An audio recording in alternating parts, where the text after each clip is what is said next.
Shqipëria duhet të refuzojë ligjin që parashikon burg për shpifje ndaj zyrtarëve të lartë. Apeli është bërë nga përfaqësuesja e lartë e OSBE për lirinë e medias, Dunja Mijatović, e cila shprehu shqetësimin për ndryshimet në kodin penal për shpifjen duke i cilësuar ato të tepruara. Ajo është një nga mbështetësit kryesorë të dekriminalizimit të shpifjes 3 vite më parë.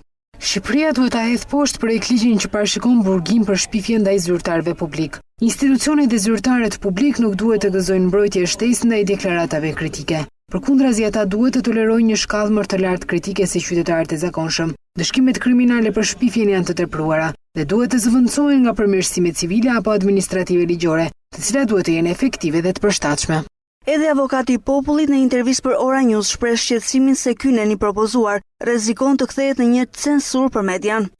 Nëse Shqipëria konsideron veten një vend kandidat dhe dëshiron të hyjë në Bashkimin Evropian, e vetmja reformë që duhet bërë sot, nëse të bëhet dhe duhet bërë, është depenalizimi total i shpifjes. Gazetarët si Objektivi që shënjestron ky ligj kanë protestuar para parlamentit për t'i bërë thirrje qeverisë të tërhiqet nga propozimi penalizimit të shpifjes.